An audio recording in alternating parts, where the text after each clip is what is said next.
Avi, compañero de mesa, el señor vicepresidente y senador Julio Martínez, y ex colega de Senado y de Ministerio también, senador Camau, colaboradores míos, está la señora Creseu, está el jefe de gabinete Héctor Massey, senadoras, senadores del oficialismo, de la oposición. Es para mí un honor especial volver a esta casa.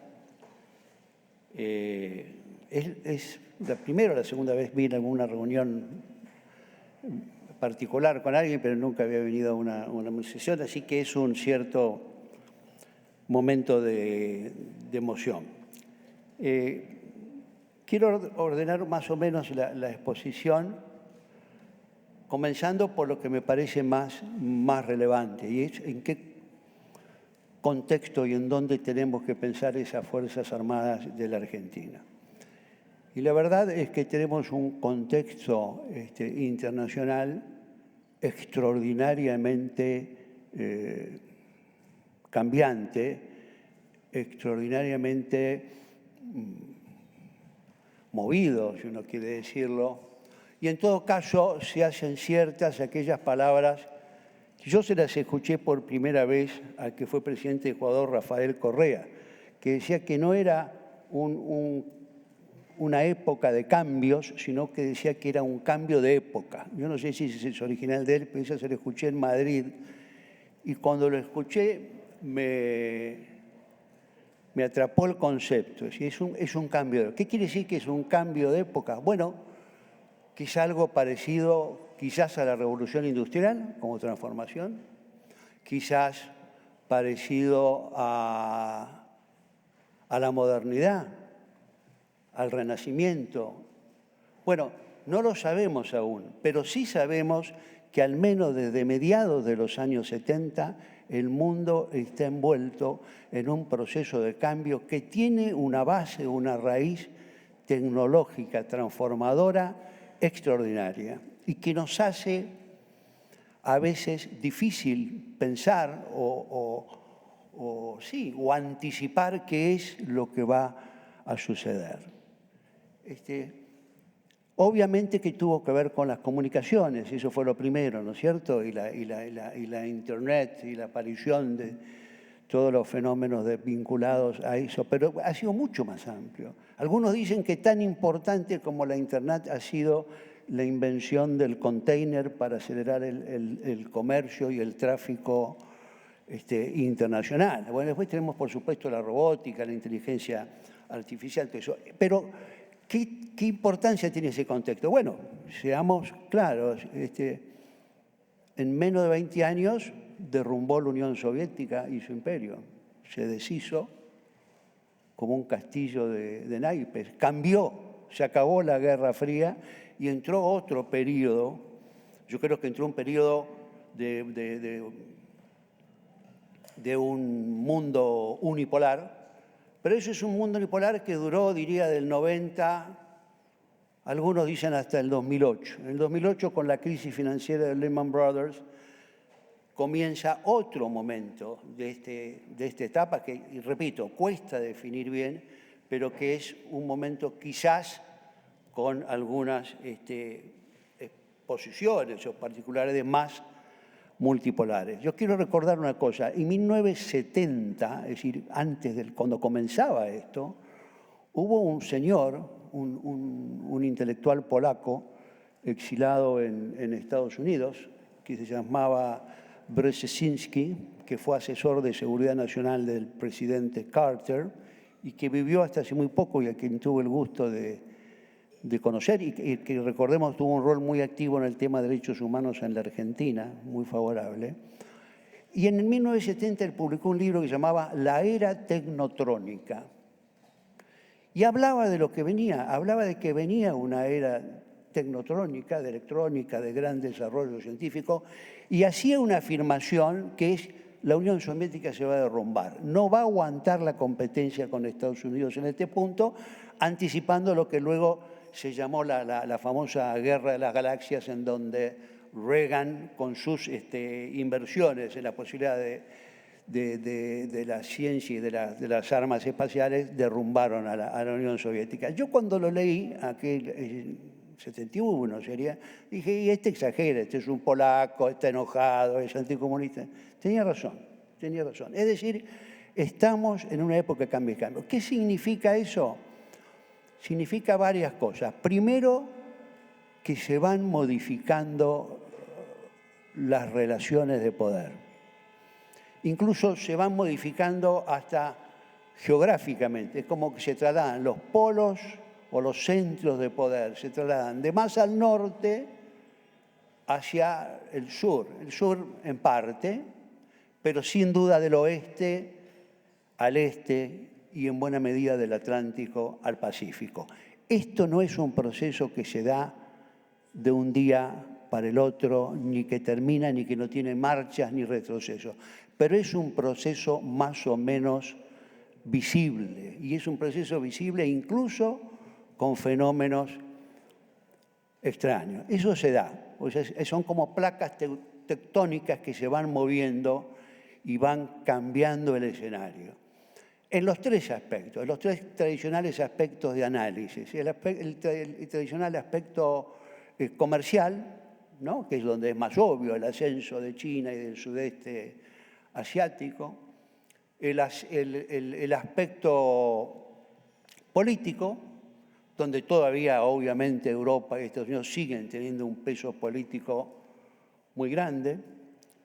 Y en el militar, donde Estados Unidos sigue siendo la gran superpotencia, pero Rusia, que ahora se ha metido en esta guerra de invasión en Ucrania, pero tiene un gran poderío nuclear, no tiene ya esa fuerza política que tuvo, y China, que va creciendo a un ritmo rápido, pero todavía no está en la misma dirección. Es decir, todo eso está cambiando, y esos cambios traen algunas consecuencias. La consecuencia más evidente es el cambio en la forma en que se acumula el poder. Se modifican las formas en que se acumula el poder. Y se modifica quiénes tienen ese poder y cuánto lo pueden hacer valer. Y se modifica cómo se distribuye y se hace verdad aquello. Tradicionalmente, durante la Segunda Guerra y el análisis clásico, en términos de estrategia, pensaba en el famoso análisis suma cero. Lo que pierde uno lo gana el otro, y hay un 100% de material o de energía o de poder para repartir y no es más. Bueno, ahora está claro que no estamos limitados al 6%, entonces, que la suma puede dar más que 100, es decir, que se puede generar poder nuevo y también se puede perder o desaparecer formas de poder tradicional. Eso tiene importancia porque se dio con dos elementos. Primero, se dio en un proceso de globalización que vivimos estos últimos 40 o 50 años, que fue de derrumbe de fronteras, de derrumbe de aranceles, de apertura económica. Eso fue lo dominante. En general se lo ha llamado el neoliberalismo o el consenso de Washington, pero lo cierto es que en todo el mundo hubo 2 o 3 procesos, en todo el mundo, en buena parte del mundo y en distintos continentes, hubo procesos parecidos. Hubo procesos de tendencia de gobiernos autoritarios a la democracia, en Europa del Este, en América Latina, parte en África, parte en Asia. Hubo procesos de apertura económica y hubo una mayor amplitud. Se creó allá en el 94 la Organización Mundial de Comercio, que reemplazó al GATT, y se dio todo un espíritu de liberalización. Ese proceso fue acompañado también por otro proceso que era menos visible, que le prestábamos menos importancia, pero que resultó también enormemente trascendente y devastador, que es el cambio climático. Es decir, el cambio climático, el ascenso de la temperatura, el exceso de dióxido de carbono, etcétera, etcétera, no solo está produciendo alteraciones evidentes de inundaciones, de lluvia, de sequía, de cambios en las condiciones del clima, sino que también está transformando rápidamente matrices y posibilidades productivas, se adapta la tecnología a eso, la capacidad de mitigar o resistir los efectos del cambio se vuelven distintas, y entonces también hay otro elemento, diría perturbador del análisis tradicional. Nosotros no sabemos si el clima que hemos estudiado de la Argentina, que tiene una zona patagónica, una meseta bastante árida, que tiene una pampa húmeda, que tiene una zona boscosa templada, subtropical, ¿eso se va a mantener así? No lo sabemos. Quiere decir que parte del contexto internacional genera incertidumbres. Y lo que es seguro, y que se podía decir y anticipar, y ahora lamentablemente es una realidad, es que esos cambios, esas transformaciones, sin duda, iban a traer tensión política, fricciones, competencias y muy posiblemente conflictos abiertos. Bueno, esto de muy posiblemente ya no es una posibilidad, es una realidad dramática y tenemos varias guerras. El otro día leo el diario y veo, luego de Ucrania viene el Sahel, el enfrentamiento entre Rusia, que ahí actúa con grupos privados, Wagner, versus Francia en Mali, en Níger, en Chad. ¿Por qué? Por el control del uranio, por ejemplo. Bueno, es decir, yo no se me había ocurrido ese título. Lo que quiero decir es que efectivamente ese mundo, ese cambio de época, trae muchas complejidades. Por lo tanto, hay que tratar de tener la cabeza despejada, abierta, tener cuestiones flexibles y saber que en este momento ese impulso grande que tuvo la globalización pareciera pasar por una especie de mezcla de estancamiento y mezcla de regionalización. Es decir, todo lo que fue producir afuera, ¿no? ¿Cómo fue el crecimiento de China? Todos los países fueron a China, invirtieron, producían y sacaban. Bueno, ese proceso global se ha reducido en parte.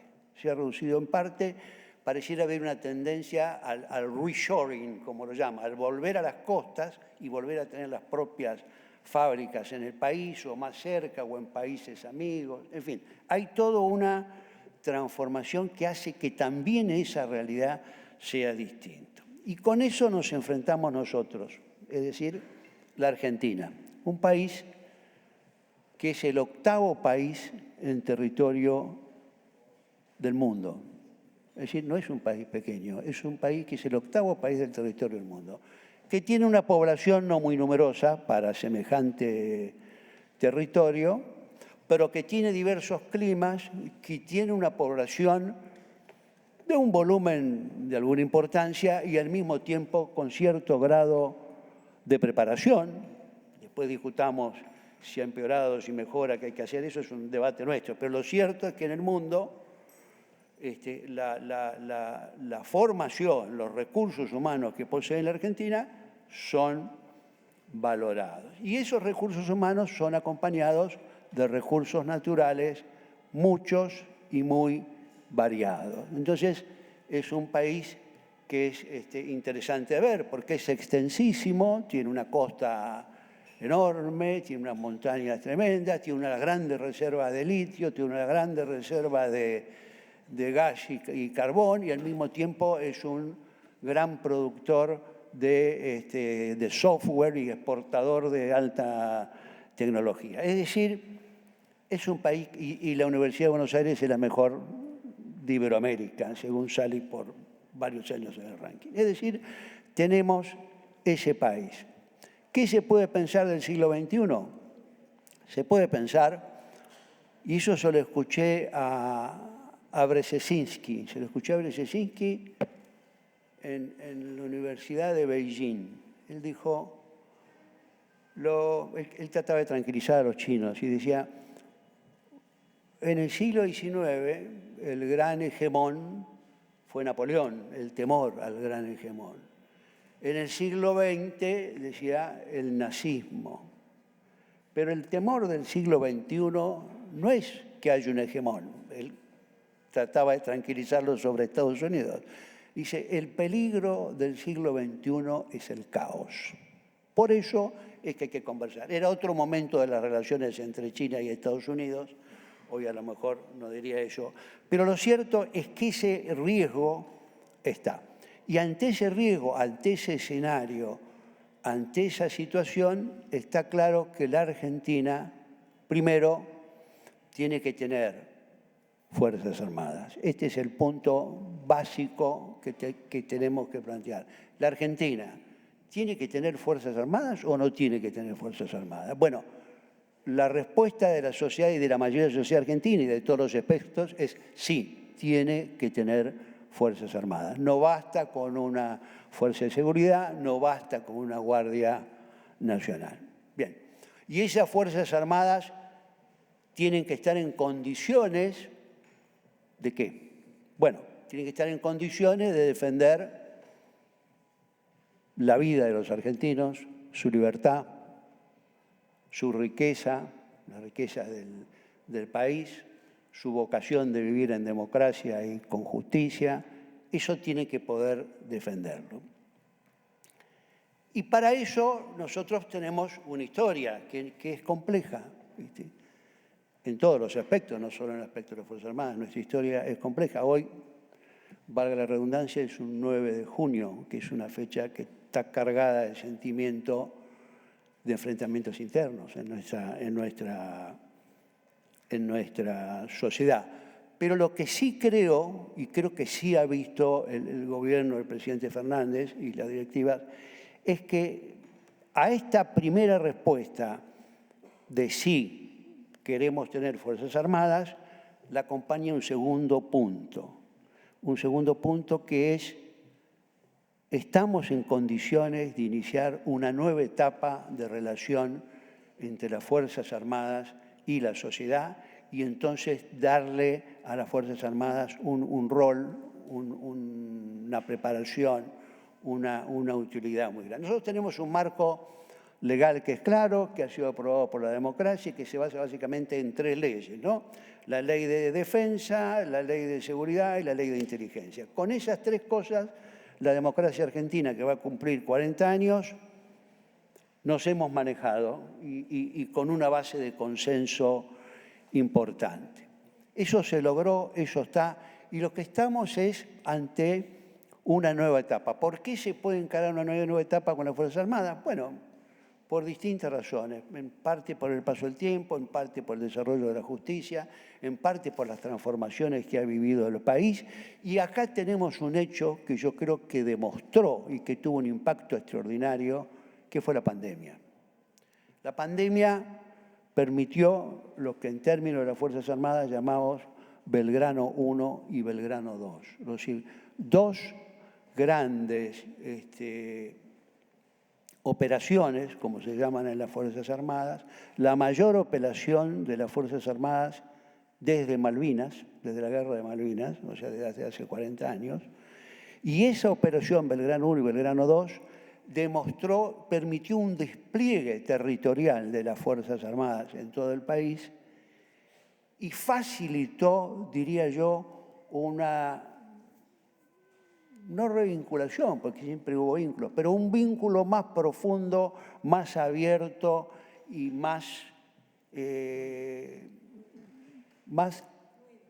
fluido entre la sociedad civil, política, sectores económicos, desde la sociedad de fomento hasta las autoridades políticas, con las Fuerzas Armadas. Las Fuerzas Armadas tuvieron que salir del cuartel a enfrentarse a una realidad. Incluso ustedes saben que eso fue una convocatoria que hizo el presidente, que les pidió que ayudaran, sobre todo en el Belgrano I, que había que trasladar, estaba todo cerrado, estaba el tema de los alimentos, estaba el tema de muchas situaciones muy complejas, y había que salir, bueno, y había que salir y enfrentarse a qué, y salir cómo. salir armados. Unos decían, yo soy soldado, tengo que salir armado. El soldado es el arma. Y otros decían, no, nosotros vamos a nuestra población, no podemos ir armados a nuestro propio territorio, nuestro pueblo. Es decir, un tema complejo. Al final salieron sin armas, se tomaron las medidas de seguridad que había que tomar para que se revisaran lugares y no hubiera una situación incómoda en lugares que se sabe que son complejos, pero lo cierto es que la experiencia de Belgrano 1 y Belgrano 2 fue una experiencia extraordinaria, extraordinariamente positiva. Y lo bueno es que esa experiencia coincidió temporalmente con la aprobación del FONDEF. Es decir, a una situación que fue inédita y que fue resultado en realidad de una catástrofe, que fue la pandemia, se dio y que tuvo un resultado positivo en la vinculación entre Fuerzas Armadas y el resto de la sociedad, se dio este elemento o esta situación positiva de tener una estrategia como la ley del FONDEF, que tuvo una aprobación mayoritaria y que plantea la situación del reequipamiento y modernización del equipamiento de las Fuerzas Armadas. Entonces, está claro que entramos en una etapa nueva que tiene que ver con el mundo y que tiene que ver con la Argentina. Y esos son buenos indicadores. La primera noticia institucional es el decreto del presidente que establece la Directiva de Política de la Defensa Nacional. Es una directiva política que luego baja y se transforma en una directiva estratégica para las distintas fuerzas, eso lo hace el Estado Mayor Conjunto, y luego eso baja y termina, de hecho, en las cosas prácticas que hacen las unidades menores. Esa directiva política de la Defensa Nacional tiene 3 o 4 definiciones que son fundamentales. La primera definición es que la estrategia argentina es defensiva. Es decir, Argentina no va a atacar a nadie, sí va a defenderse. Para eso, esa estrategia defensiva debe tener capacidad de disuasión, ¿sí? Para que a nadie se te ocurra atacarte porque te ve mal, y al mismo tiempo tiene que ser cooperativa, así lo dice, es decir, que coopera con los organismos multilaterales y regionales en situaciones que lo ameriten la legislación, y autónoma, es decir, tiene que buscar no depender su defensa de la defensa que le dé otro país, sino que su defensa en principio dependa de sí mismo. Es decir, esa directiva tiene una gran importancia. Esa directiva sigue a una directiva que había dado el gobierno anterior en el 18, que tenía algunas diferencias, pero básicamente sigue en la línea o está en la línea de una estrategia defensiva. Y es muy importante esto, defensiva pero con capacidad de disuasión. Es decir, ¿qué quiere decir eso? Y que si uno no tiene capacidad de disuasión, si la estrategia defensiva es el cuasi desarme, entonces no hay ningún poder militar posible ni positivo. Entonces, hasta ahí estamos. Tenemos entonces esta directiva política que hay que cumplir. Y tenemos otro instrumento que se hace paralelo, que es el FONDEF. Y tenemos un elemento que es muy importante también, que es el fortalecimiento del Estado Mayor Conjunto de las Fuerzas Armadas. Es decir, las Fuerzas Armadas tienen hace mucho tiempo Estado Mayor Conjunto, pero en algunos países y en la Argentina el Estado Mayor Conjunto han sido en realidad instituciones más bien, no diría decorativas, pero más bien de coordinación o de representación, pero no de conducción de las operaciones. En el caso de la Argentina, las operaciones de las fuerzas están a cargo, si son conjuntas, del Estado Mayor Conjunto. Y esto no es un invento actual, esta es quizás la principal enseñanza que da el informe Rattenbach sobre la Guerra de Malvinas. Tiene que haber una coordinación entre las fuerzas. La falta de coordinación entre las fuerzas es una cosa fatal. Y esto no es fácil de lograr porque las fuerzas no se desarrollan al mismo tiempo, han tenido tradiciones históricas distintas, muchas veces distintos emplazamientos. Es decir, buscar fortalecer el conjunto.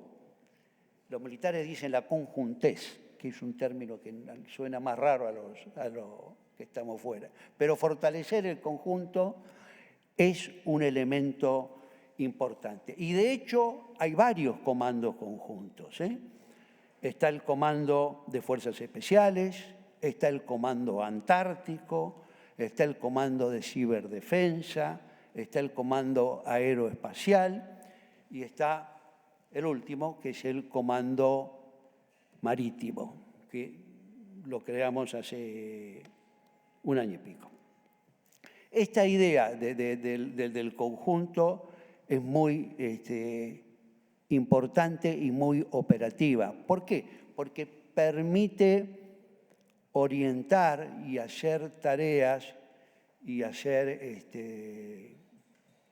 por un lado, el FONDEF, adquisiciones, compras, que tengan por detrás a la totalidad de la fuerza, lo que nos da un poder negociador que de lo contrario no se tiene.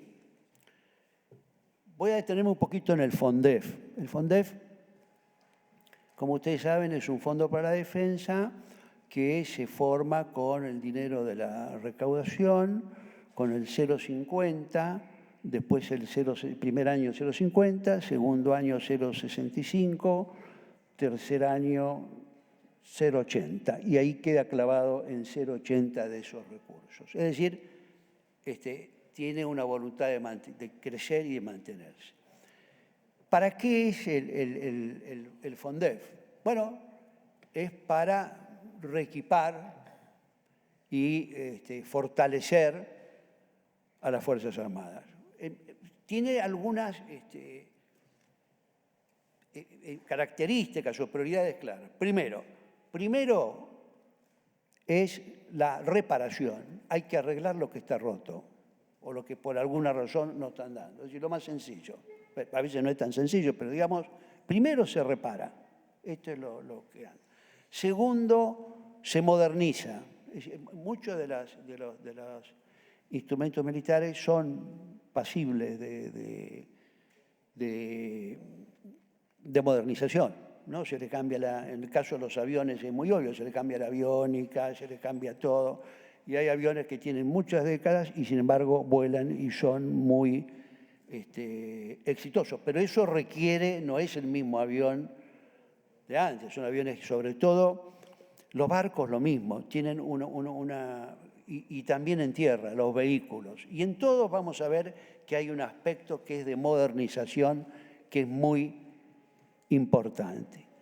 Si no hay modernización, bueno, después se compra, cuando hay que comprar, y la compra en lo posible que sea nacional o con el mayor contenido nacional. Y si no hay, se compra afuera buscando qué posibilidades hay de ir sustituyendo importaciones o adquiriendo conocimientos o entrenamiento para tener más capacidad. En la actualidad de lo que hemos comprado, más o menos el 50% de lo que se ha gastado en el FONDEF es industria nacional.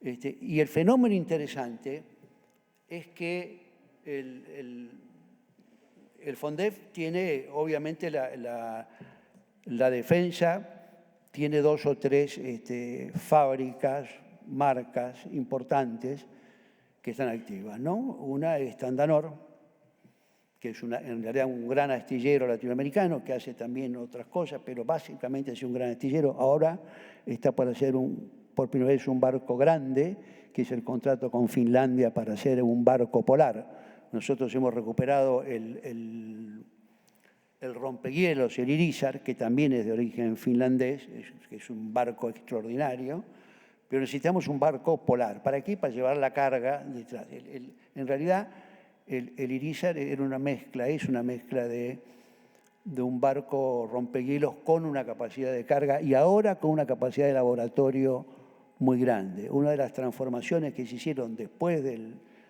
desgraciado incendio que lo tuvo parado tanto tiempo es que se amplió la parte, diríamos, científica del Irizar, que es un barco extraordinario. Pero bueno, está Tandanor, está Fadea, que es la fábrica de aviones de Córdoba, está Fabricaciones Militares con sus 5, 6 plantas y las tareas que realiza.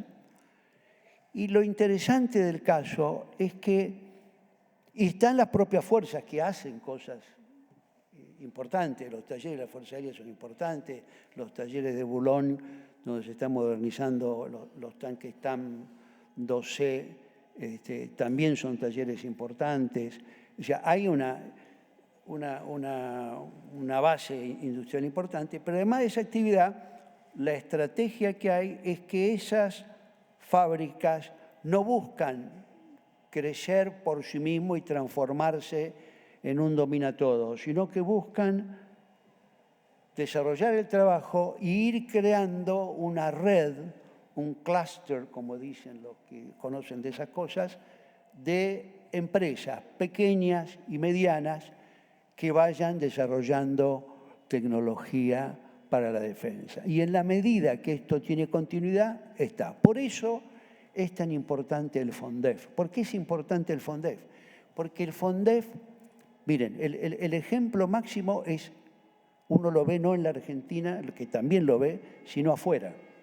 La reacción, cómo empiezan a aparecer vendedores, proveedores o representantes de defensa de otros países que se empiezan a interesar más en la Argentina, en sus posibilidades, en las posibilidades de venderle material, de hacer joint ventures, de hacer cosas conjuntas, de poner piezas, de hacer reparaciones. ¿Por qué? Porque la idea del FONDEF da una idea de perspectiva de mediano plazo. Y por eso es tan importante cumplir todo lo que podamos con el FONDEF. El primer año se cumplió, tenemos que seguir cumpliendo. Es un esfuerzo, porque la situación económica argentina es tema de otro debate acá, pero hay que cumplir. ¿Por qué? Porque el FONDEF lo que nos da es la perspectiva de la plurianualidad, es decir, que los proyectos a desarrollar sean mayores de un año. ¿Y eso qué importancia tiene? Muchísima, porque convencer a alguien que tiene que traer una máquina para hacer esto, porque uno le dice, mirá, te voy a comprar 1000. ¿Y cuánto te vale la máquina? No sé cuánto. Y el tipo dice, no, por 1000 no traigo esa máquina. Entonces uno termina comprándola afuera. Pero si uno le dice, no, te voy a comprar 1000 este año y 1000 el otro año y 1000 el otro año, entonces es distinto. O sea, logra dar una perspectiva de certeza y perspectiva de un cierto mercado. Y la verdad que eso es lo que está pasando. Y eso pasa con algunas empresas y en algunas provincias. Es notable, por ejemplo, Tandil, cómo se ha transformado en un polo de alta tecnología que está al servicio de las Fuerzas Armadas, sobre todo de la Fuerza Aérea. Es notable cómo esto se ha desarrollado en Córdoba, lo que no es sorprendente, porque Córdoba tiene una vieja base industrial y además está la fábrica de aviones. Pero estamos hablando ayer con el gobernador de Misiones y el gobernador de Misiones también te cuenta que están haciendo el Silicon y cómo se están instalando empresas y cómo están haciendo incluso pensando en satélites de mediana órbita y cómo van desarrollando. Es decir, se va gestando un espacio de gente capaz y que hace cosas que son complejas y caras e importantes. O sea que el FONDEF es una forma de garantizar el reequipamiento de las Fuerzas Armadas, pero al mismo tiempo es también un instrumento de fortalecimiento de una red de producción para la defensa. Todo esto es un proceso que va a llevar tiempo, hay cosas que no se arreglan de un día para el otro, pero lo cierto es que eso está poniéndose en marcha y está dinamizando diversos sectores, y también en el ámbito científico-tecnológico. Ahí es buena la colaboración con universidades, el desarrollo de los propios organismos científicos de las fuerzas, el trabajo con el Ministerio de Ciencias por un lado, pero el trabajo de CITADEF, que es el Centro científico de las Fuerzas Armadas, y se va trabajando en distintos aspectos nuevos, diríamos, no tripulados, donde estamos trabajando un poquito en Chamical, ciberdefensa, que es un área muy compleja, nueva en cierto sentido, y que es ciberdefensa, y en realidad uno podría pensar en ciberataque, pero que tiene una complejidad y una capacidad de perder modernidad o utilidad muy rápido, o sea que es complejo. Pero bueno, ahí estamos y eso se está dando y se está avanzando. Por ejemplo, yo cito el ejemplo porque me causa un poco de gracia, pero en Tandil, la Universidad del Centro va a fabricar un simulador de submarinos. En Tandil no deben haber visto el mar, en Tandil nunca, pero ahí va a estar el fabricador de submarinos. Y lo va a hacer la Universidad del Centro porque tiene capacidad para hacerlo. Y obviamente nosotros que estamos después de la gracia del San Juan sin submarinos en este momento, el simulador de submarinos es fundamental para mantener un entrenamiento en nuestra gente, a la que además acompañamos sobre todo con facilidades que nos da el hermano pueblo del Perú, cuya Armada peruana siempre está dispuesta a embarcar submarinistas y darles entrenamiento. Ahora, en ese panorama, ¿cómo vemos la perspectiva? Bueno, miramos el mapa de la Argentina y vemos y recordamos aquello que se habló en su momento del proyecto Pampa Azul, ¿se acuerdan? ¿Se acuerdan de esa Argentina que logra mirar al mar, mirar al Atlántico, mirar al sur, mirar a las islas, mirar a la Antártida, mirar a los recursos renovables y mirar a los no renovables? Y eso también es una orientación importante que estamos dando. ¿Por qué? Porque en estos cambios que vemos y en estos espacios geopolíticos que se van dando, indudablemente el pasaje Pacífico-Atlántico es de una gran relevancia. Las riquezas del Atlántico Sur siguen siendo muy, no solo numerosas, sino apetecibles y deseables. Nosotros tenemos ahí un frente y una plataforma que nos ha reconocido las Naciones Unidas extraordinaria. Y por supuesto está la Antártida. Y la Antártida tiene el Tratado Antártico, es verdad, de 1959, Argentina es fundadora, nosotros llegamos en 1904 ahorcadas, pero uno empieza a leer y lee en revistas antárticas de países muy importantes que quizás hacia los años 30 o Australia o Nueva Zelanda puedan denunciar el Tratado Antártico.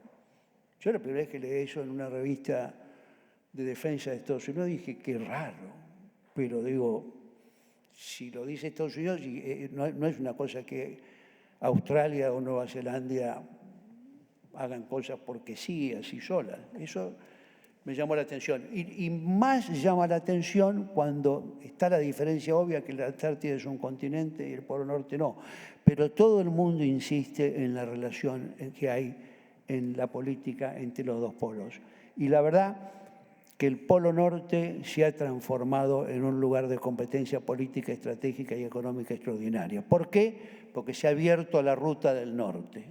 Y eso es cambio climático. El cambio climático ha hecho que se pueda pasar, y el paso desde Rusia o desde Noruega o desde el Reino Unido o desde Groenlandia hacia el Pacífico, pasando por arriba de Canadá y el estrecho de Bering, es enormemente más corto que cualquier cosa que se conociera hasta ahora. Y eso era algo impensable. Cualquiera recuerda las novelas o las películas donde morían todos, se quedaban congelados, el barco atrapado, y sin embargo ahora es una realidad. Eso comienza a pasar. Por esa razón es que nosotros creemos que una de las prioridades importantes estratégicas de la Argentina es el fortalecimiento de su presencia en la Antártida. Y eso era particularmente relevante en esta campaña antártica de verano que está terminando, porque después de la pandemia era la primera vez que se podía hacer una campaña de verano. Bueno, no ha terminado la pandemia, pero digamos, después del peor momento de la pandemia, para decirlo con más precisión, era una campaña. Entonces teníamos que hacer que saliera bien, que pudiéramos renovar todas las bases, que pudiéramos sacar toda la basura, que pudiéramos dar todo el combustible, que pudiéramos avanzar y que avanzáramos en un objetivo que nos habíamos fijado como prioritario para cumplir, que es, o era, la rehabilitación como base de invernada de la base Petrel. La base Petrel es una base argentina que se quemó en los años 70, o sea, hace 50 años, y que todavía no habíamos logrado reparar. La habíamos mantenido todos como base de verano, donde sí se hacía campaña, pero no había vuelto a ser una base invernada. Y la base Petrel, en realidad, cuando uno ve, es el puerto natural de entrada para la Argentina y para muchos otros. ¿Por qué? Porque todos los que hemos tenido la suerte de ir a la Antártida, hemos ido a Marambio. Y Marambio es una isla que está a 200 metros de altura, una meseta, pero uno llega abajo con el barco y mira una pared de material duro, de piedra. En realidad Marambio fue un sucedáneo o una alternativa a no poder estar en Petrel, que está a nivel del mar, que tiene una pista, que tiene posibilidades de tener barcos que se acerquen y amarren extraordinariamente bien, y que obviamente tiene que ser el puerto de llegada, digamos, de nuestro desarrollo antártico futuro. Y eso lo comenzamos a hacer. Este año pudimos avanzar lo suficiente como para que ya Petrel sea una base de invernada. Y vamos a seguir construyendo porque esa va a ser la gran base argentina. Y estamos en eso muy, muy contentos de haber logrado. Logramos un objetivo pequeño, pero hubo que sacar la basura, hubo que sacar lo que estaba quemado, sacar lo roto y comenzar a trabajar y llevar material, equipo pesado, que es difícil de llevar a la Antártida, y se hizo esta primera etapa. Faltan otras etapas, pero logramos, creo yo, un paso muy importante. El segundo paso es ir a la otra punta del puente a la Antártida. Y la otra punta del puente a la Antártida es Ushuaia. Y ahí en Ushuaia lo que concebimos y lo que estaba pensado de hace mucho tiempo y hemos puesto en marcha es el polo naval integrado. Es decir, hacer en la península de Ushuaia un muelle, un gran muelle que permita el envío y la partida hacia la Antártida y llevar la base ahí, que la base quedaba aprisionada en la ciudad. Ahí hubo una discusión con los de Ushuaia, porque la discusión es quién encerró a quién. Los habitantes de Ushuaia dicen, pero nosotros tenemos la base en el medio de la ciudad, no puede ser, ¿cómo está acá? Y los de la base dicen, pero si nosotros hicimos la base ya que no había ciudad. Dice, ustedes nos han encerrado. Es una polémica que está. Pero lo cierto es que esa base integrada, que es un proyecto de más mediano plazo, que tiene varias etapas, que hemos empezado recién haciendo los estudios del suelo, removiendo, pero que estamos también en conversaciones con la provincia para poder hacer cosas juntos. y eso es posible que se pueda avanzar en distintas tareas. Lo cierto es que hubo mucho debate sobre si esa base, sobre todo en Estados Unidos, tenía una gran preocupación de si esa base iba a ser financiada por los chinos. La verdad que no. Esa base va a ser financiada por el Estado argentino. Punto. Y eso ha sido una afirmación y una reafirmación reiterada. Entonces, parte del fortalecimiento de una presencia es esa base.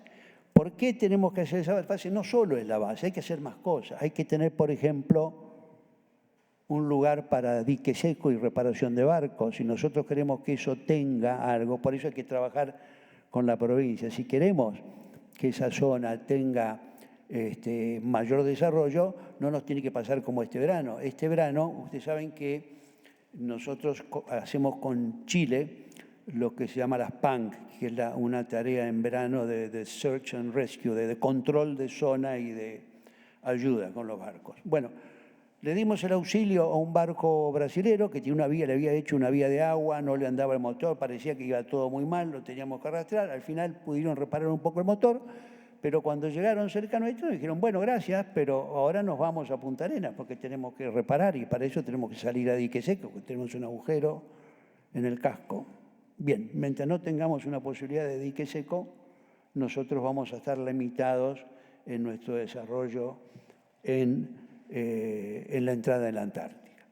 Pero digamos, eso está con un nivel menor no tenemos invernada, tenemos la base con menos desarrollo, pero sí se está trabajando y la posibilidad de un acuerdo con el gobierno provincial quizás agilizaría mucho las cosas, porque los que conocen la península hay que llevar los servicios hasta la parte esa de la península, en fin, hay que hacer un trabajo grande y como ustedes saben, en Tierra del Fuego hay periodos de veda de construcción porque no se puede, en invierno no hay las mezclas. Ya que estoy con Tierra del Fuego y por la importancia que le damos al sur, nosotros pensamos también que además de Petrel, me olvidé de mencionar una cosa, estamos haciendo este año, hicimos las bases, el cimiento, digamos, para que en Belgrano 2, que es la base más austral de Argentina, la más cercana al polo, haya 2 antenas que permitan bajar los datos de los 2 satélites SEACOM de la CONAE. Pusimos las bases, la primera antena esperamos ponerla el año que viene y la otra será recién el otro año, pero o sea que estamos fortaleciendo claramente nuestra presencia y el uso de las comunicaciones y ese servicio que va a dar CONAE va a ser un servicio importante. Volviendo a Tierra del Fuego, nosotros pensamos que Tierra del Fuego también tiene que ser un ejemplo de desarrollo conjunto. Es decir, Tierra del Fuego ha tenido una presencia muy determinante, histórica, de la Marina, como bien sabemos, pero queremos que también haya una presencia de la Fuerza Aérea y una presencia de Ejército. La presencia de Fuerza Aérea en realidad es una deuda, porque desde que hicieron el aeropuerto nuevo, las autoridades provinciales quedaron en hacer un par de hangares que podían servir para poner los aviones que descansaran ahí y que salieran. Y nosotros queremos recuperar, por lo menos como lugar para hacer giros, prácticas, etc. Y también queremos fortalecer la presencia del Ejército. Ahí lo más razonable es Tolhuin, entre Ushuaia y Río Grande, y que haya una presencia del Ejército. ¿Por qué? Porque ustedes deben recordar que Tierra del Fuego está separada de la parte continental argentina, es una isla. Y es una isla a donde además tenemos un acceso complejo, porque es a través de otro país que tenemos que ingresar, lo que lleva tiempo, en fin, tiene una serie de características. Por lo tanto, queremos tener una presencia más completa Eso lo vamos a hacer. Y el complemento de eso fue lo que hemos hecho hace poco en Río Grande, que fue la inauguración de un radar en Río Grande. Desde poco después de la Guerra de Malvinas no había un radar en Río Grande. Este es uno de los radares que estaba en funcionamiento, lo sacamos de otra parte porque era de los portátiles, lo llevamos a Río Grande y está funcionando bien, es un buen radar, y quizás tengamos un radar de los nuevos que está haciendo el INVAP, de los 5 que tiene contratados de mayor potencia antes de fin de año, ¿no? Antes de fin de año. Lo cierto es que hemos fortalecido esa presencia en esa zona y hemos fortalecido además con otra cosa que a veces parece menor, pero no es tan menor, que es los vuelos del ADE. El ADE ha tenido un incremento en su actividad, tiene más aviones a disposición, tiene en este momento 3 SAB que vuelan, tiene los 2 Twin Otter que retiramos de la Antártida, tiene el 737 que a veces va al ADE, pero lo que hicimos específicamente es poner una frecuencia, 2 frecuencias diarias de viaje de Río Gallegos a Río Grande. ¿Para qué?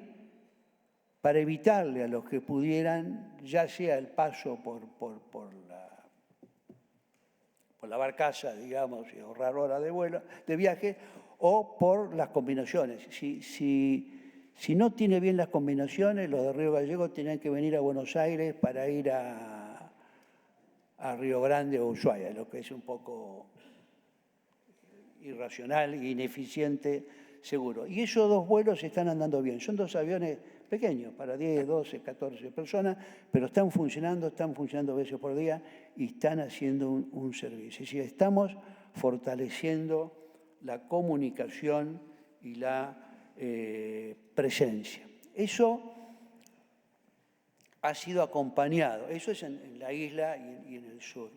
Eso logramos que Tierra del Fuego nos dé los hangares provinciales para tener los aviones de ADE, los 2 Twin Otter. Así que, y esperamos recuperar, en la medida que sigan saliendo los Pampa, Río Gallegos como una base de aviones de entrenamiento avanzado y de ataque ligero, como es el Pampa. Acompañando eso, es que está la puesta en marcha y el funcionamiento del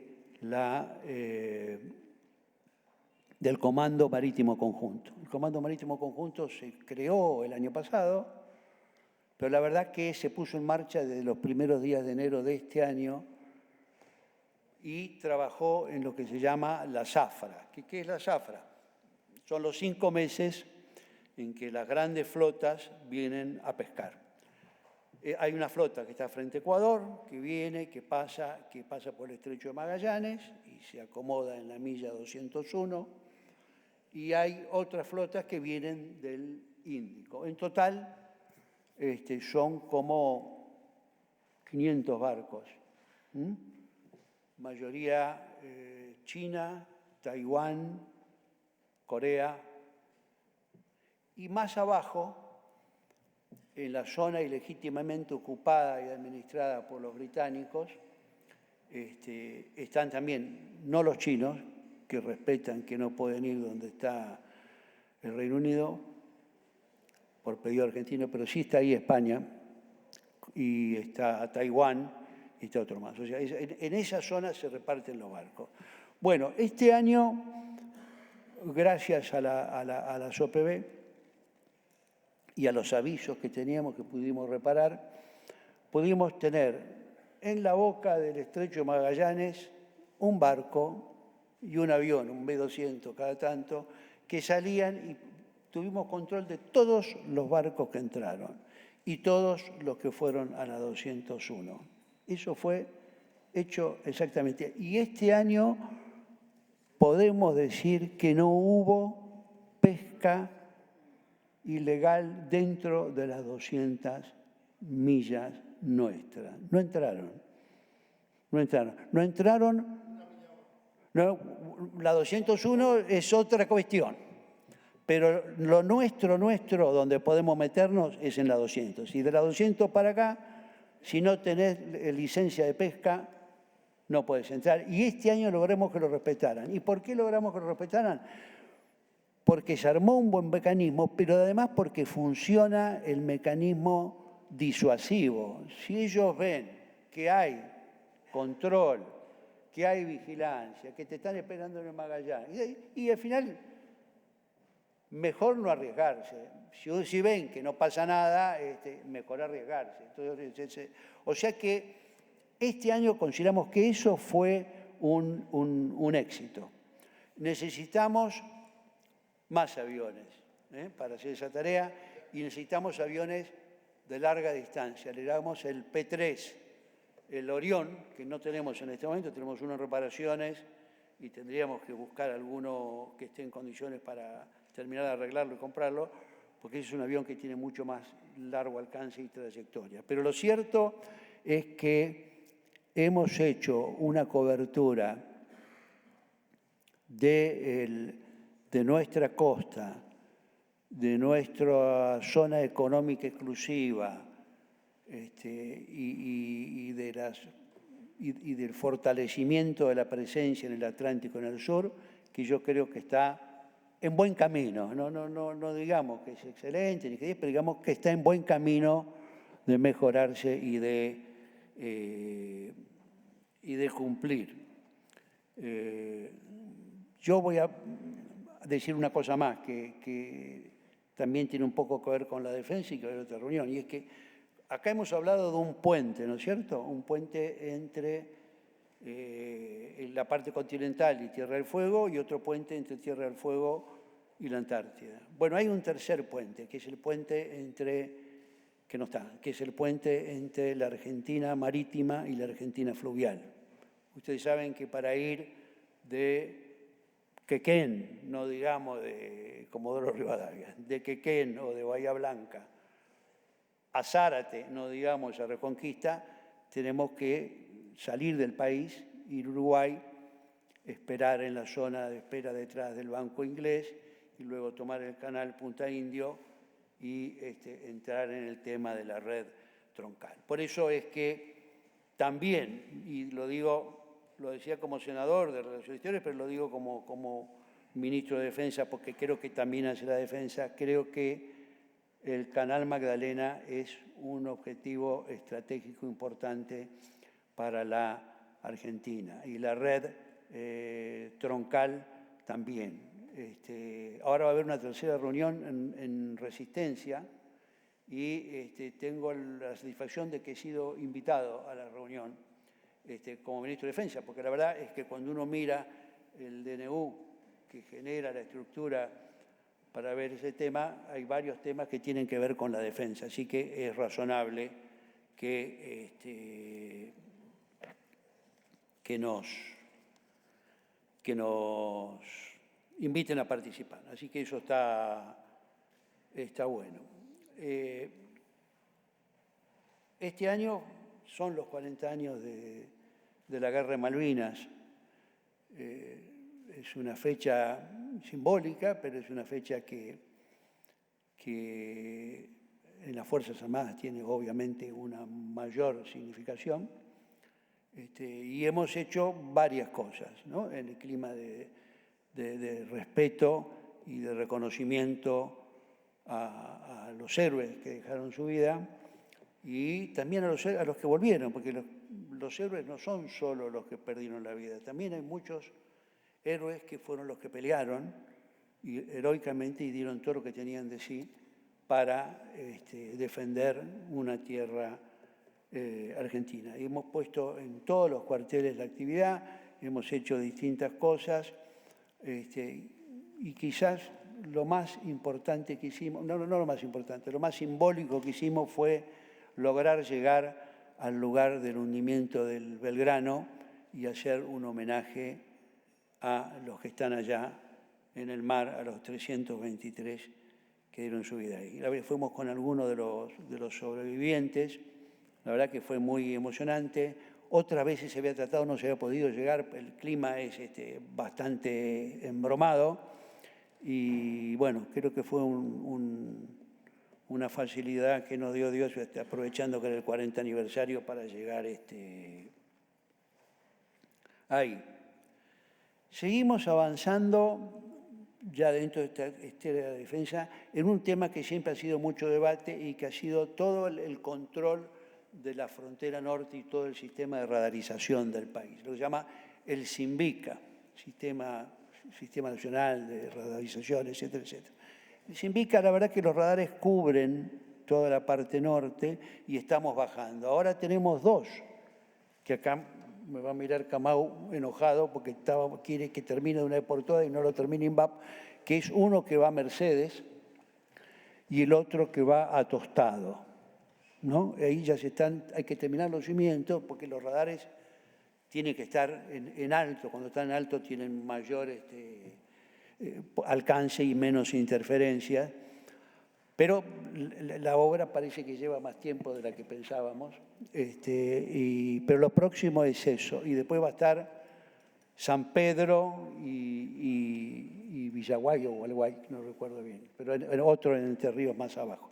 O sea, vamos avanzando con los radares. Eso es un convenio con INVAP, eso lo financia el FONDEF también, y son radares de una nueva generación. Y también se van a ir reemplazando algunos de los de generación anterior que están en Chaco, en Formosa y en Moscón, ¿no? O sea que se sigue avanzando y en eso el FONDEF nos ha dado una mano, porque este año estamos contratando 5 radares nuevos de la mejor generación a INVAP, y eso también va a permitir llevar los otros a otras partes, porque son radares los otros que también son buenos y están funcionando. En ese marco también, estos radares también requieren más gente. Hay que cuidarlos, hay que mantenerlos, hay que sostenerlos. Entonces, también estamos, y hemos visto que muchas unidades de las Fuerzas Armadas están incompletas. Es decir, uno dice el regimiento, y cuando mira el regimiento es un batallón grande. Uno dice el batallón y es una compañía grande. O sea, la plantilla, digamos, no está completa, hay más lugares, sobre todo en la tropa. Por eso hemos puesto en marcha un plan de aumento del número de soldados voluntarios. Nos gustaría llegar, hay 20.000 soldados voluntarios, nos gustaría llegar, somos modestos en los objetivos, pero nos gustaría, ahora estamos en 23.000, pero nos gustaría llegar a 28.000, en el peor de los casos hacia fin de año que viene. Hay mucho movimiento. ¿Qué estamos haciendo para que esto suceda? Bueno, estamos haciendo dos cosas.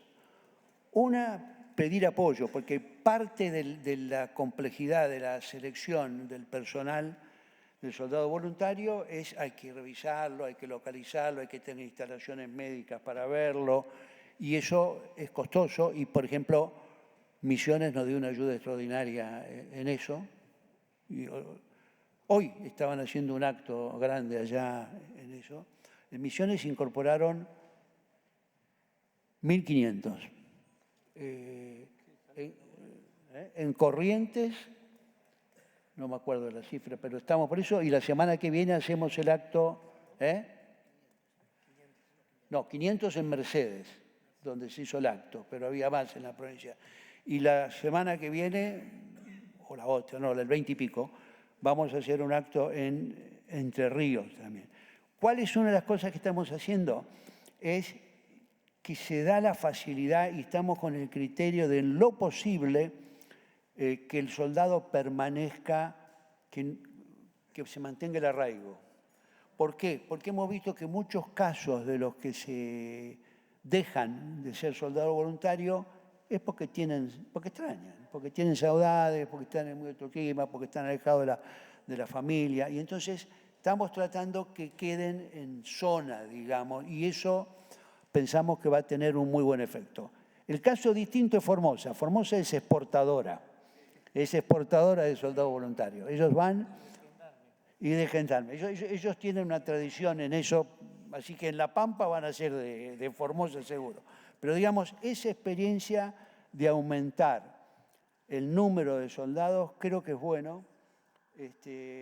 Además, hoy, por ejemplo, el acto que se hacía en Misiones era un acto en donde se hablaba de la oferta educativa que van a tener esos soldados, que van a ser de distintos oficios, de fines, de terminación del secundario y también de posibilidades de quedarse y entrar al finalizar el periodo voluntario como suboficial. Es decir, estamos tratando de que la oferta sea una oferta atractiva y que no sea solo un primer trabajo o un trabajo con baja calificación. Queremos que los soldados voluntarios se perfeccionen. En ese marco estamos tratando de volver a algunos lugares donde no estábamos. Por ejemplo, Catamarca. Ahí está Lucía. Y hay que decir que Lucía y el gobernador nos han dado una mano muy grande en la posibilidad de hacerlo. Tenemos que ir, porque ya mandamos los planos, fueron aprobados, tenemos que ir a poner la piedra fundamental. Ustedes dirán que la piedra fundamental no es lo mismo que la construcción, pero es importante. No la tiramos, la ponemos. En general, la construcción de un cuartel requiere dos instancias básicas. Una es los edificios, donde está el propio cuartel. Y dos es los lugares de residencia, en general no tanto para el personal de tropas, sino para suboficiales y oficiales que requieren en general lo que se llama viviendas de servicio. Nosotros tenemos un déficit de vivienda de servicio grande. Lo último que pudimos hacer fue una compra en Córdoba, que nos ayudó Ferraresi, y compramos 58 viviendas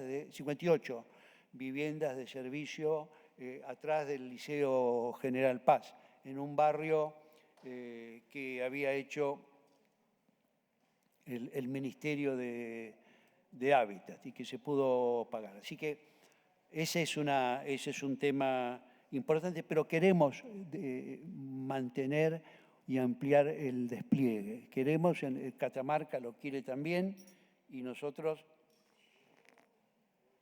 creemos que ahí podemos hacer una cosa.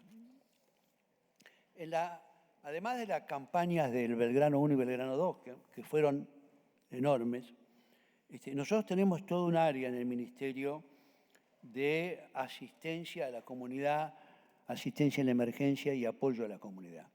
Dentro de eso actuamos, uno de las áreas, uno de los objetivos, lamentablemente, que cada vez se vuelve más relevante en eso, es el tema de la lucha contra el fuego.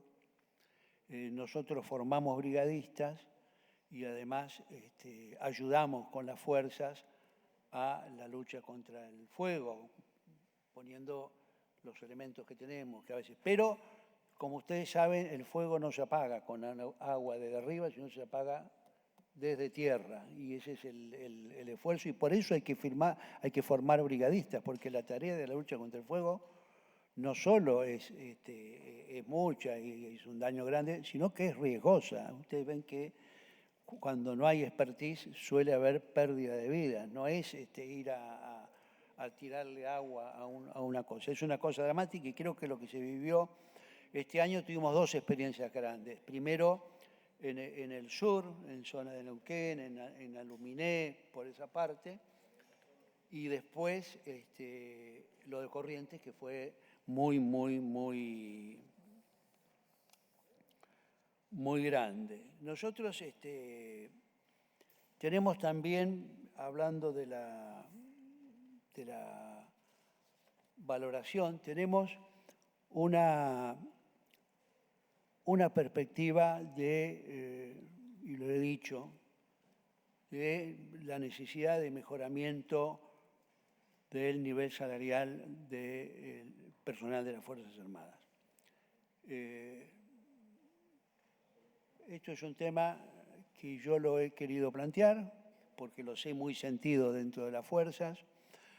Hemos hecho pasos ya, ojo, hicimos 2 pasos, bueno, un paso trascendente que fue lo que se conoce popularmente o coloquialmente como el blanqueo. O sea, los no remunerativos se traspasaron a ser remunerativos y eso no solo mejora el salario, sino que mejora las perspectivas jubilatorias o de retiro del personal activo y sobre todo permitió en buena medida sanear el déficit que tenía el IOSFA, que es la obra social de las Fuerzas Armadas y Fuerzas de Seguridad, porque al aumentarse el haber, obviamente se mejoró el aporte al IOSFA. Y el IOSFA, que lo recibimos con un déficit de casi 5.000 millones, lo pudo reducir prácticamente a cero o a manejable, y no quiere decir que no tenga otras dificultades, casi todas las obras sociales saben ustedes que las tienen,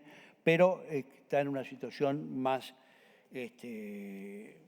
tiene casi más de 500.000 personas afiliados, ¿no? O sea, es una obra social grande. Volviendo a las campañas de apoyo a la comunidad, ahora estamos por empezar el 20 de junio, el 21, lo pasamos para el día siguiente, para no afectar el Día de la Bandera, y va a comenzar en las afueras de Rosario, porque queremos trabajar en lo que no se pudo trabajar al final del año pasado. Al final del año pasado se quería trabajar en toda la parte isleña, de Entre Ríos y de Santa Fe, que hay zonas muy humildes, muy aisladas muchas veces, pero ahí nos liquidó la falta de agua, no había cómo llegar con los medios acuáticos, digamos, no se podía. Entonces la cambiamos y nos fuimos al norte, nos fuimos a donde estaba el ingenio Las Palmas, en el Chaco, y ahí se realizó la tarea, que es una tarea que es como un desembarco del Estado. Es decir, no solo se va a ver cómo están, sino que va equipo de salud, va equipo del RENAPER, va equipo, en fin, se hace equipo de educación, se hace toda una asistencia a sectores que están habitualmente muy desprotegidos. Y también tenemos, además de la capacitación de brigadistas, que creo que ya mencioné, tenemos una tarea específica que es con el agua, con la distribución y acceso al agua, que tiene un rol importante, porque incluso tiene una trascendencia continental, ya que es cumplimiento de un fallo de la Corte Interamericana de Derechos Humanos, que es el caso conocido como la Canjonat en Salta, y que tiene que ver con la parte del Chaco salteño, donde están el lote fiscal, donde están los huichis mezclados con los criollos. Es un tema muy complejo, es una zona muy... no es fácil, y ahí lo que se hace con colaboración del Ejército es pozos de agua, salubridad del agua, y después hay que hacer la distribución, distribuir agua poner depósitos de agua que garanticen que van a ser, que no van a estar contaminados y que pueden mantener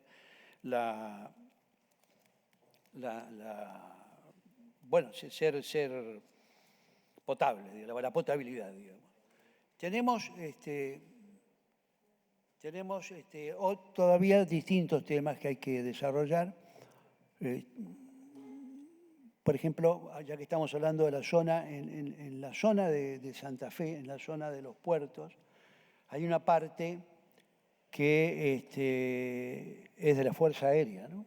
De la Fuerza Aérea, donde hay un aeródromo civil, hay plantas privadas al norte y al sur, es una franja, pero pensamos que esa franja, en combinación con YPF Agro, y en combinación con trenes, podemos darle un uso conjunto desde el punto de vista militar, pero también que pueda tener un uso civil, y valga la realidad, pero son unas pocas partes de la costa del río Paraná que no están privatizadas en el puerto.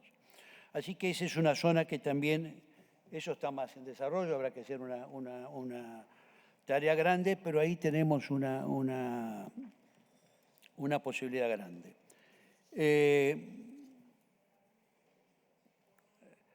Hay otra posibilidad, que eso habrá que conversarlo y discutirlo. En el Ministerio hubo un trabajo bastante importante en relación a una ley de personal militar. Eso fue un trabajo que tuvo dos equipos, incluso pluripartidario, estuvo vinculada a la exministra Nilda Garré, vinculados al exministro Horacio Jaunarena. Se trabajó bastante, se decía que se había alcanzado un 80, un 90%. Nosotros estamos reflotando el tema, volviendo a mirarlo, a ver si hay condiciones para hacerlo. ¿Por qué hacerlo? Bueno, porque la verdad es que no hay una verdadera ley de personal del ejército y la que hay tiene más de 50 años. O sea que sería bueno poder hacerlo. Pero esto requiere consensos más o menos básicos, porque si no vamos a sacar una cosa que puede ser una especie de Frankenstein. O sea que hay que conversarlo y hay que ver qué posibilidades hay. Nosotros tenemos la mejor disposición. Yo sé que tanto en el oficialismo como en la oposición hay personas interesadas en que eso pueda avanzar. O sea que hay que buscar el momento y en este año tratar de tener un debate que nos permita ver si tenemos puntos suficientes como para poder lanzar un proyecto que tenga posibilidades de alguna organización. Bueno, yo tendría más cosas para decir, pero me parece que... Me voy a callar entonces. Pero quiero terminar con una cosa. Sí, quiero insistir en esto de la adecuación del salario militar. El salario de los militares está teniendo todos los aumentos que tiene lo de la administración pública, pero la verdad que se han quedado bastante abajo si uno compara, por ejemplo, con fuerzas de seguridad. Bastante abajo. Y eso es una cosa que no era así ni debería ser así. Tendría que estar en el mismo nivel. Entonces hay una tarea, hablando, hay unas conversaciones con economía, si ustedes se dan cuenta que todo eso es una tarea muy compleja en esta etapa, pero yo creo que hay que, lo digo, a veces se me critican, me dicen, lo digo y todavía no lo logró. Bueno, ojalá pudiera lograr las cosas de ese tipo una vez con decirlo una vez, pero creo que hay que ayudar a generar conciencia de que eso hay que mejorarlo, que eso es una cosa que conviene mejorarlo. Porque la verdad es que, para finalizar esta primera parte de la exposición, valga la frase común, lo mejor que tenemos es la gente nuestra y lo mejor que tenemos en las fuerzas es el personal de las fuerzas. Y tenemos que cuidarlo, tenemos que valorarlo, y tenemos que darle posibilidades. Es decir, en parte el blanqueo dio una perspectiva profesional y de un retiro más digno. El FONDEF permitió en parte recuperar una perspectiva de desarrollo profesional, porque si usted es un piloto, le dice no va a poder volar nunca; si usted es un marino, le dice no va a poder navegar nunca; si usted es un ejército, le dice no va a poder marcar un tanque nunca. Bueno, eso desalienta y eso... Nosotros tenemos una competencia, sobre todo el personal más capacitado, muy fuerte, en Fuerza Aérea no les digo, pero también en otros lados, con el sector privado. Es decir, tomar gente para desarrollar ciberdefensa y retenerlos, bueno, es una tarea porque hay una tendencia que el sector privado del mercado ofrece retribuciones mucho más importantes, entonces a menos que haya una perspectiva de servicio, perdemos gente y nos falta gente. Así que quiero reiterar ese punto y quiero también reiterar la valoración de la fuerza, que ha hecho muchos sacrificios, como todo el pueblo, pero los ha hecho y que hace muchos esfuerzos por avanzar. Dos o tres temas antes de cerrar, perdón. Uno, estamos en algunas cosas interesantes. el proceso de recuperación del tanque argentino mediano, del TAM, de los 74 TAM, que se había puesto en marcha, después se detuvo, ahora se ha vuelto a poner en marcha, se ha pagado una cuota significativa y esperamos antes de fin de año tener el prototipo y 2 tanques de los 74 tanques. Eso se hace en Boulogne con tecnología de una empresa israelí, que es aprobada por el Ministerio de Defensa, israelí, que es la que facilita, y eso lo que hace básicamente esa tecnología es dar un dinamismo y unas características muy superiores a la torreta del tanque. Es decir, los tanques de la Segunda Guerra Mundial, si uno mira las películas, van andando, se detienen, disparan y siguen, porque no pueden disparar en movimiento. Los tanques modernos disparan en movimiento, no se detienen nunca, salvo que lo casen con algo, digamos.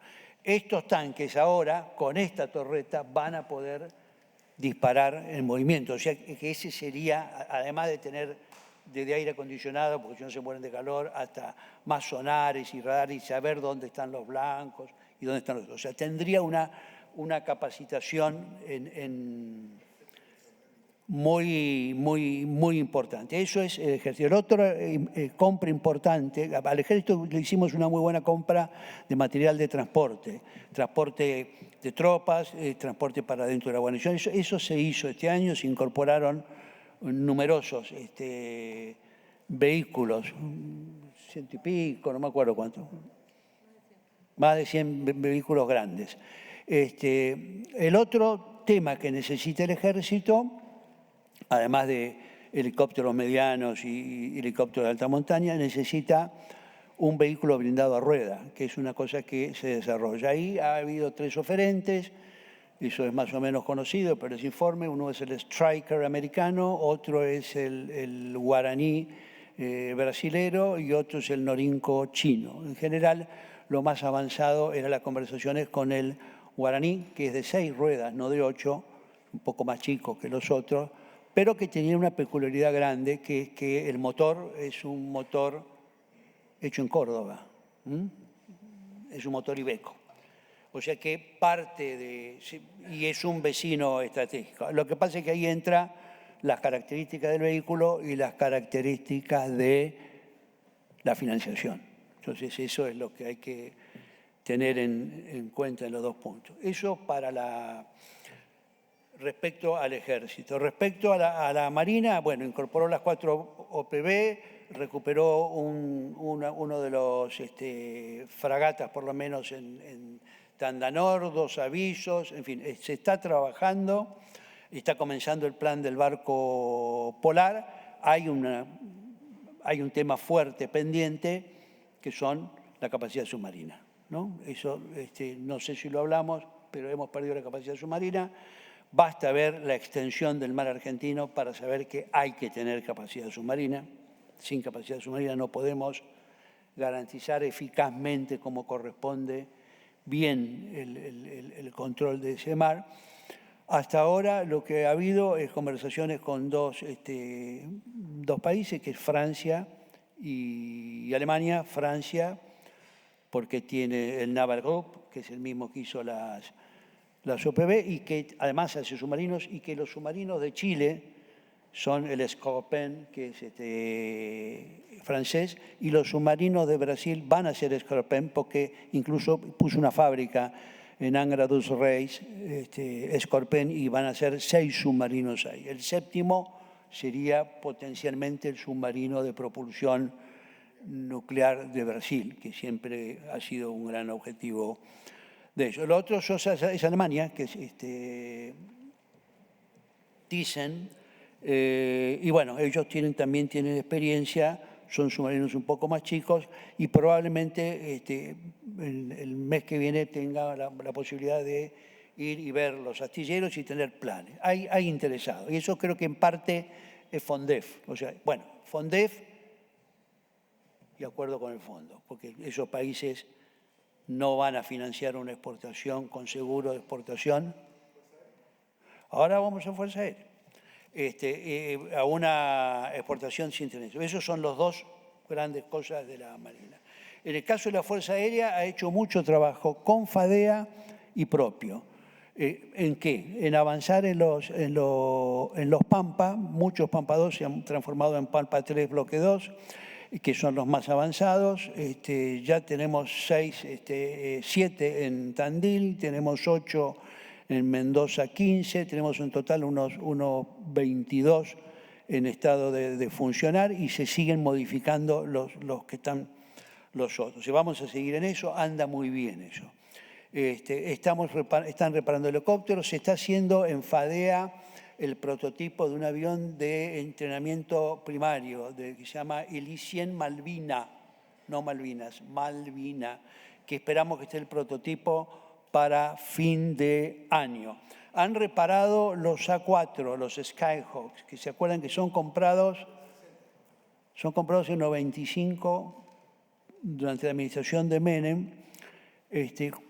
A comienzo del 20 había solo 2 volando, ahora están volando 7, esperamos llegar a 10 a fin de año, pero eso sigue siendo un avión, es más poderoso que el Pampa, pero sigue siendo un avión subsónico. Argentina tiene que comprar caza supersónico y eso lo ha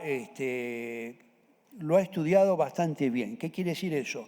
Que ha hecho un punteo de 116 o 110 ítems de las características que tiene cada avión y se ha puesto a revisar aviones y a probarlos. Y probó el avión coreano, que es uno que se había inclinado el ingeniero Rossi, pero los coreanos no pudieron venderlo porque los ingleses dijeron no, el asiento es nuestro y para Argentina no. Hay un avión de la India que se ha visto, hay un avión de Italia, pero es subsónico, hay un avión de China, hay un avión de Rusia, el 35, el MiG-35, que se lo probó incluso, pero con la situación de la guerra queda fuera de combate. Hay un avión de China, que es el JF-17, y están los F-16 de Estados Unidos. Estados Unidos había hecho una oferta de F-16 que no era muy conveniente, ahora ha vuelto con una segunda oferta de F-16, que serían F-16 de Dinamarca, que están en vuelo, en uso, que todavía le quedan varias horas de vuelo, y Dinamarca vendería esos aviones. Esto era antes de la guerra, antes de febrero. Después de la guerra ahora no sé si se mantiene todo tan fácil, y sí, porque ellos pueden entregar aviones y Estados Unidos vendería el sistema de armas. Eso está en proceso. Mientras no termine ese proceso y se vea eso, y hay alguna vez, Israel ha ido y vuelto en si presenta o no un avión, pero digamos, mientras no termine ese proceso y nosotros podemos decir hemos revisado todo y lo que nos parece es esto, por la biónica, por el armamento y por el financiamiento, y por la performance en general del avión, nosotros no podemos. Pero creo que sí tenemos que también tomar una decisión, ojalá en este año, digamos, porque esas cosas además llevan tiempo, esas cosas llevan tiempo. Así que, bueno, más o menos he dado un panorama, hay otras cosas que estoy a disposición de ustedes si las puedo contestar ahora o si no las contestaré después. Muchas gracias. Muchas gracias.